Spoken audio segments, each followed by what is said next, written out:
Gabi ng Misteryo. This memorial is dedicated to all those innocent victims of war, many of whom went nameless and unknown to a common grave, or never even knew a grave at all. Their bodies having been consumed by fire, or crushed to dust beneath the rubble of ruins. Let this monument be the gravestone for each and every one of the over 100,000 men, women, children, and infants killed in Manila during its Battle of Liberation, February to March 1945. Ito, sa Battle of Manila.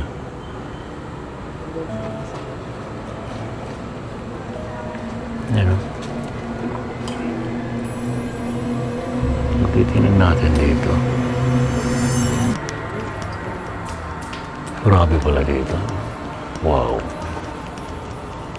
February 3 to March 3, that's 1 month, 1945. Wow, matindi pala talaga ng panahon na yun. Ayun yun eh. Ang dami namatay. No?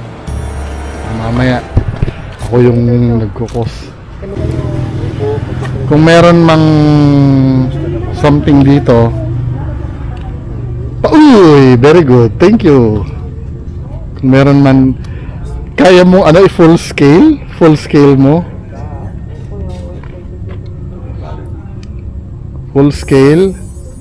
Alam ano ba sa Tagalog full scale? Todo mo. Kaya mo bang itodo? Yung ilaw. Isagad mo, thank you. Pakisagad. Or kahit gitna, oh, thank you. Gusto niyo po bang ipagdasal namin kayo na makatawid na po kayo? Oo, yan o, gumagano siya pag makatawid. Oo. Sobrang gustong-gusto ho ba ninyo? Gustong-gusto niyo po to. Palakasin po ninyo yung ilaw. Palakasin niyo po yung ilaw kung madami kayo. Sige po. Gusto niyo po bang makatawid na? Yung iba po na na-stuck na dito. Tutulungan namin kayo. Brother Elias. Ayun. Sige, hanggang 2 ilaw po. Palipitik. Kung mas malakas pa. Papadala po kami ng white light Sige, at ng Brother mga Elias. angel para po sa inyo. Kung sino pong gustong sumama, sama na po. Tawid na po kayo. Invoke po ako ng white light. Sige. Sa mga spirit po na gusto na makaalis. Sige po, lapit po kayo dito sa imep. Sige po. Sige po, lapit po kayo lahat. Ba, nandito na? Bakit nandito na yung mukha ni ano? Past president talaga.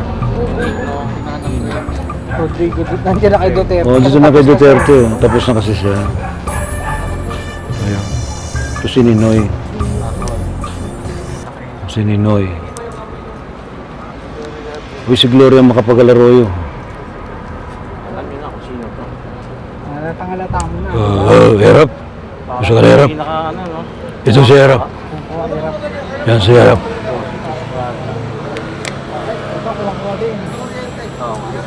Fidel Ramos. Ito si Fidel Ramos.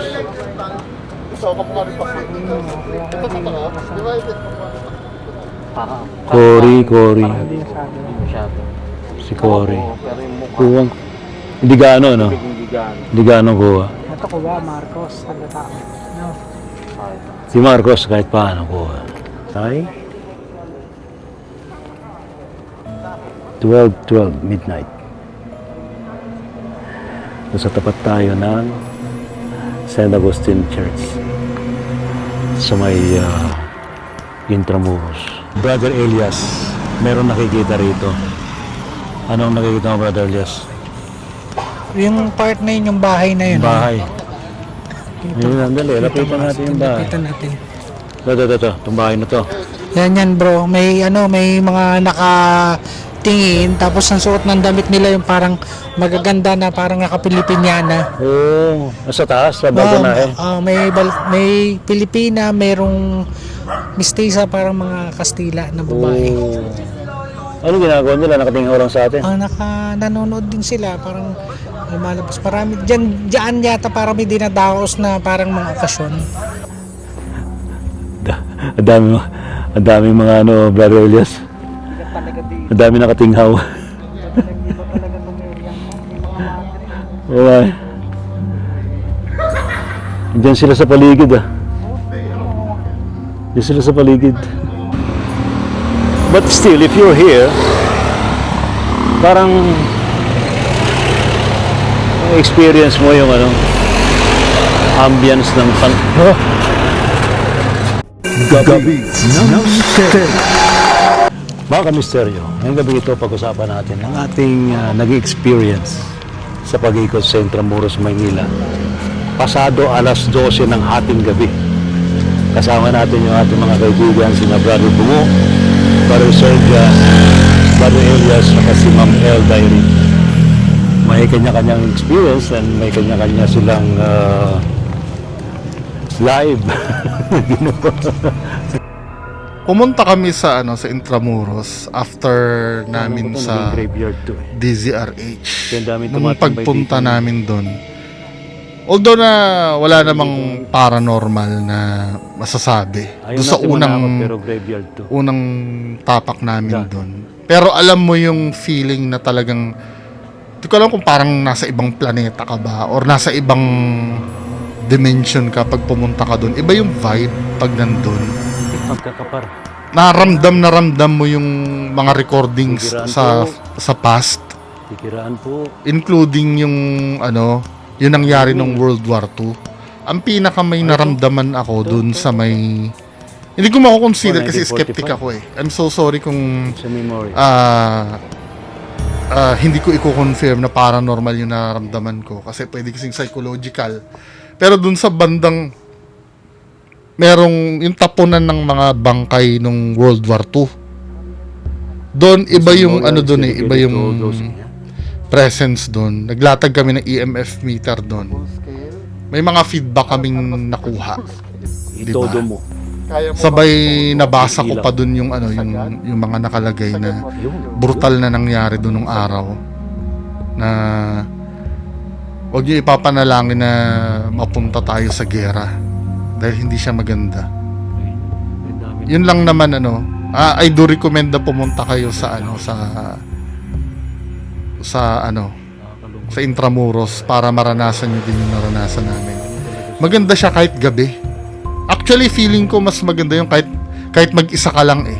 Pero iba pa rin yung may kasama ka dahil nagkikwentuhan kayo. Pero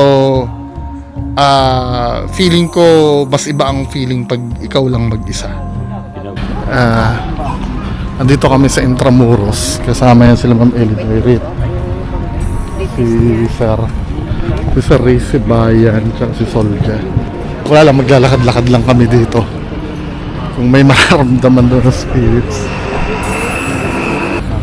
So ito yung Manila Cathedral, no? Na-preserve to during Spanish period. But parang mas matibay pag gawin yung mga dating O building. diba? Yung mga bricks. Walang korupsyon. Walang corruption, ya. Manila Cathedral. Ay, ganun, lakas ng trip ng mga gabi, Gabi mamasyal. Hindi, para walang tao din. Oo, di ba? Ang ingay Makaagaw. sa daytime. So, dito naglalakad yung sila Basilio. Sino? Oo, hindi pa alam kung nangyari. Every time na pupunta talaga dito, yung may feeling ka na Eerie, dahil sa yung history. Datapot sapagkat tayo ay nandito. Ngunit bagamat tayo ay nandito upang silayan ang kapaligiran. Dahil sa mata. Ano to? Di ba dito, marami rin dito? Itong corner na to, may Ano na to? Para siyang graveyard. I think naging graveyard to eh. Anong mga nilibing dito dati? Mga Pinoy or ano bang... ayan o, may sulat o. Pwede ba puntahan yan, di? Kailan po? 1945. World War to ah. Oh, World War 1945. Sa memory. Some of many sites of the massacres committed by the Imperial Japanese Armed Forces. Many of whom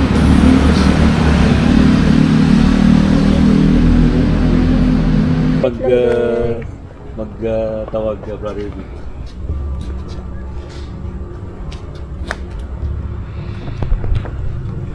Checkin ko lang, baka mamaya ako yung nagkukos. Kung meron mang something dito, uy, very good, thank you. Kung meron man, kaya mo, ano, full scale mo, full scale, alam, ano ba sa Tagalog full scale? Todo mo. Kaya mo bang itodo? Yung ilaw. Isagad mo, thank you. Pakisagad. Or kahit gitna. Oh, thank you. Ay, ito, yun. Naku, di pwede pakita sa YouTube to. Mga bata, oh. From February up to March 3, 1945, Manila was the worst urban battle of the Pacific War, known as the Battle of Manila. Ito yung Tokyo Bazaar of Quiapo, Manila. The Army Navy Club and the Elk Club.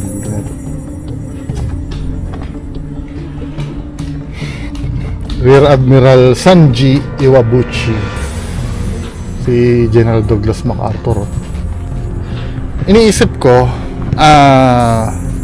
so meaning yung Amerika, mga good guys talaga sila, mga Amerikano. Hindi ba sila nag-commit ng war crime din nung araw? Na hindi lang na-discoveryhan kasi hindi sila yung nanalo. Baka mamaya pag Japanese ang nanalo, Japanese yung mga mababait.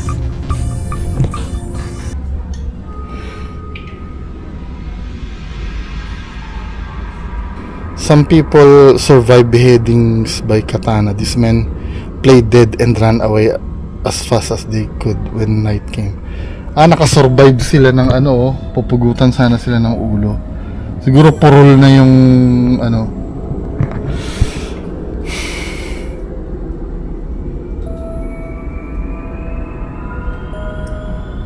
Grabe yung ginawa ng mga Japanese.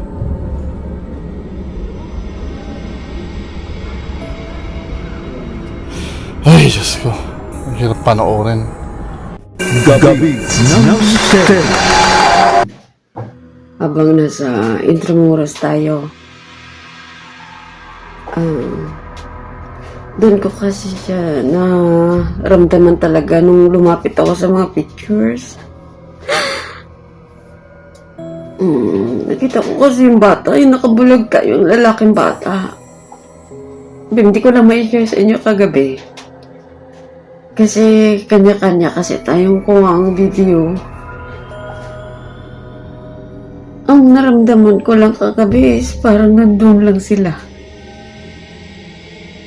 Nagsigawan, yung gano'n. Lalam na yung bata. Kumakain kasi ako kanina, di ko maiwasan eh. Yung ako lang isa, tapos naalala ko yung kagabi, kaya umiyak talaga ako kanina. Naramdaman ko yung parang mga tulong, hihingit ng tulong. Yung mga takot. Kawawa pala sila, no? Kawawa pala yung nangyari sa kanila. Eh, nandoon lang talaga sila. Si Ray. Hindi ko na ma-share kasi pag marami tayo tapos kanya-kanya kuha video, naglalakad. Hindi mo hindi mo ma-share kung ano yung nasa puso mo yung naramdaman mo eh. Pero pag ikaw na lang pala isa na nararamdaman ko sila eh, nafe-feel ko sila eh. Lalo na yung bata. Lalo na yung bata si Ray.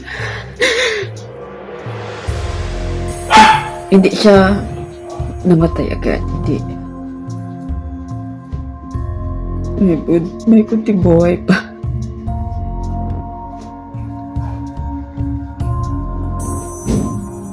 Hindi ko lang sure kung ganun din ba yung mga nararamdaman or na-experience niyo kagabi doon.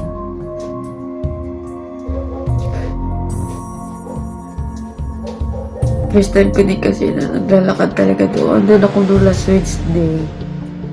Sa may fast food lang ako eh. Tapos umuwi ako mga bandang hapon. So first time ko talaga kagabi na naglalakad talaga. Ayun. Ganun pala, no? Pag lugar. May mga ganun na nangyayari. Mafe-feel mo. Andun pa rin sila. Ayan, so thank you so much, Ray. Share ko lang yung na-experience o naramdaman ko kagabi doon. Ito, isipin nyo na ang makita, oh. Oh? No? Meron doon ang bata talagang bata na yatap ba? Baliktaran ko lang ha. No, ano pala dito sa mga pangyayari? Yes, uy. Wala, ginoo ko. Kahit sabihin natin na sobrang tagal na nito, pag makita mo pala ang picture, no? Nakaano ba talaga siya? Ay, okay. Oo. Kahit pala mag-ulan dyan, hindi masira.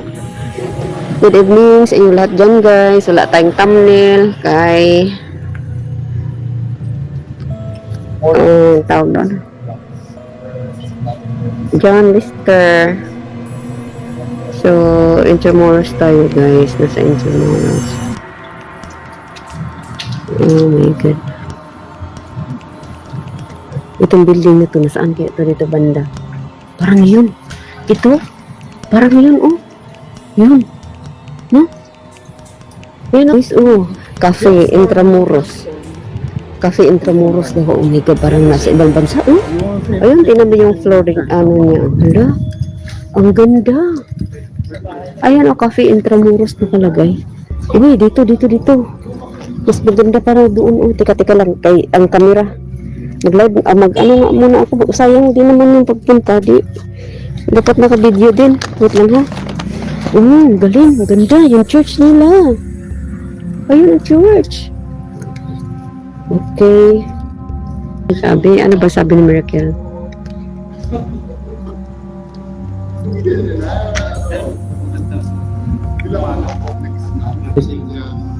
So, at saka may Sinasabi nila dito, meron din daw paring. Oh, dito? O, pwede si Ray. Pwede yun. Kasi sa sobrang luma din ng ano. Sobrang luma. Oo. Spanish era pa to. Oo, di ba? Pero very, very beautiful. Napakaganda na Oo. structure.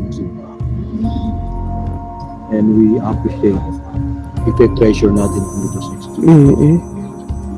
Pag ganito ba si Ray, may tao ba yan sa loob? Saan? Mga madre nandito ba yan sila sa loob? Tulad ngayon, ganyan. Pero may mga gumagalang mga multong lupa.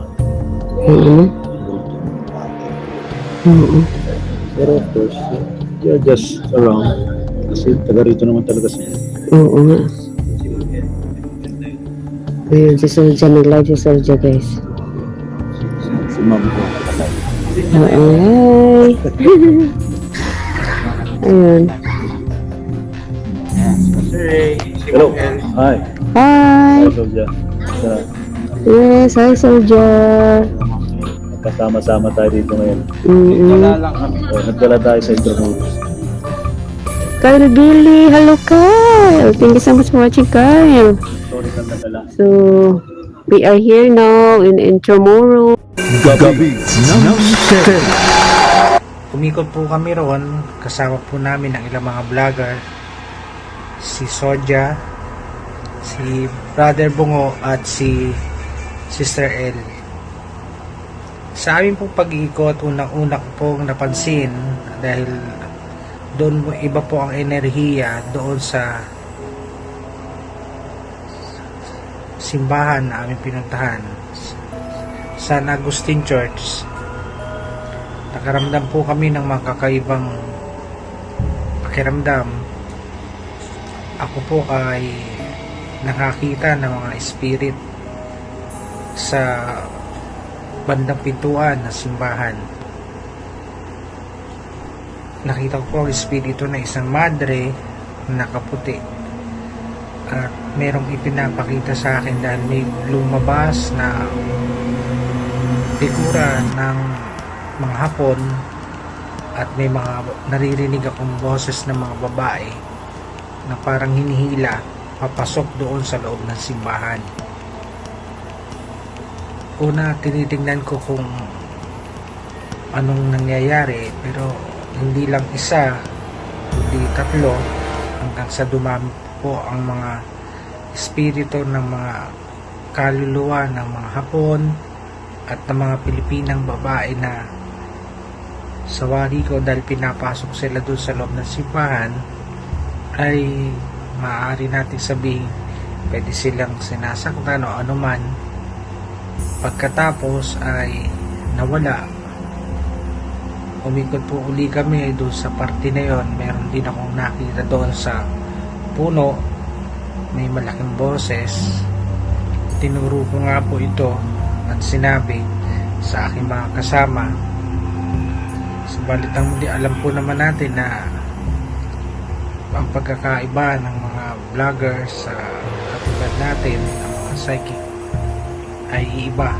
So okay lang, dahil pabigat ng pabigat, hindi katulad sa loob ng Fort Santiago, mas iba yung intensity doon. Pero dito parang mas lighted, pero mas marami sila kasi may mga naglalakad.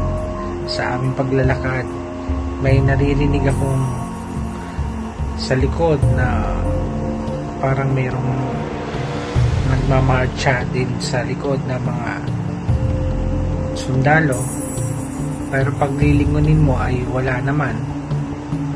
Sa iba't ibang parte ng Fort Santiago, na karoon ako ng pakipag-usap sa aming kasama na si Sodja. Siya ay nagtanong sa akin kung paano ba malalaman, katulad ng mga taong nang walang kakayahang makakita ng mga ganung klaseng nilalang, paano malalaman, paano mapatutunayan, dahil siyempre maraming mga tao hindi naman naniniwala. So nag-usap kami at sabi ko, sige, tumingin po ako sa kaliwa, sa kanan, tinignan ko kung mayroon akong makikitang spirit, at nung may nakita ako dun sa kagawing kaliwa, pumunta po kami ron. Meron pong video na sinabi ko, eto na, dito yung spirit, try, sabi ko, etong lugar na to, pakiramdaman mo kung ano mararamdaman mo compare dito sa kabilang side.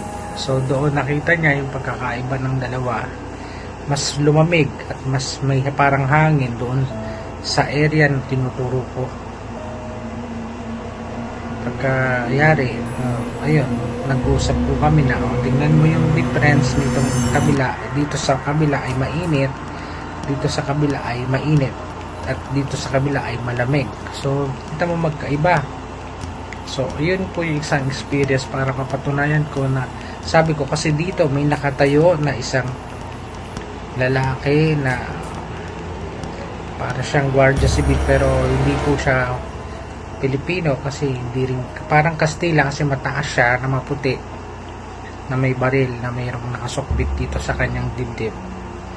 Pagkayari, sabi ko ay bago po ako lumapit doon, sabi ko meron lang po akong gusto ipaliwanag, pero sa isip ko lang po parang telepathic yung pakikipag-usap ko.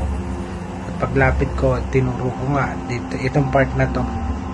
At meron pang mga area yung pinuntahan namin, yung grave doon. Gumamit po kami ng yung mga kasama ko, dahil mga ghost hunter po sila. Meron silang EMF. Yung EMF po, ito po yung nagde-detect ng mga enerhiya o frequency sa paligid, gumagalaw. So ganun din, meron, tinignan ko yung spot ko saan ko mas mapipil, at same time may nakita akong babae naka-white dumaan doon sa areang yon.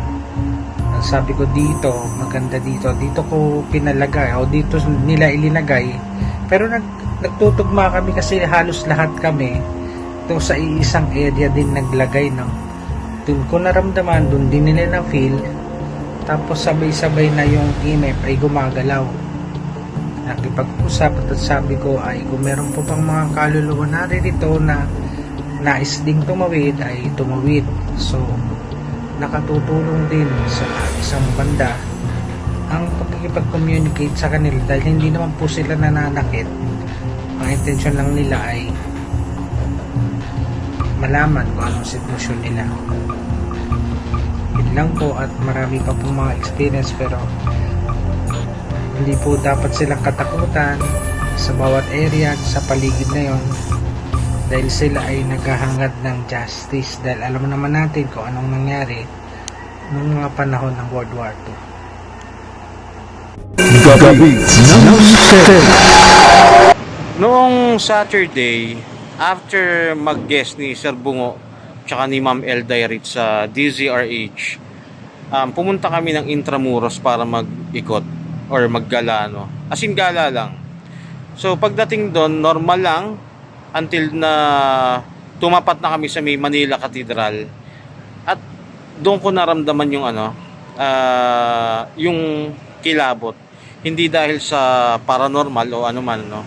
Pero kikilabutan ka kasi alam mo yung history na nangyari doon nung unang panahon, no? Pero at the same time makakaramdam ka ng tuwa kasi tuwing titingnan mo yung paligid, makikita mo doon na may mga na-preserve na ayun nga, mga bahay, establishmento, di ba? Ultimo 7-Eleven binagay nila yung yung tema doon sa lugar. So nakakatuwa lang, no? So mas magandang bisitahin niyo 'yun. Kahit na anong oras actually pwede kayong maggala doon. Kami nga anong oras na 'di ba? Tapos yun nga, naglatag sila ng EMF meter doon sa part na may mga pinatay daw, and may nakuha silang responses.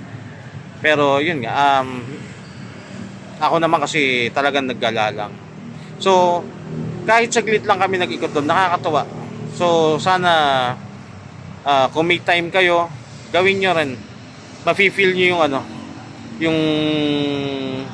yung kilabot na sinasabi ko, yung dahil nga doon sa history. Yun, masaya din. Try nyo minsan. Gabi ng Mister. Gabi ng Mister.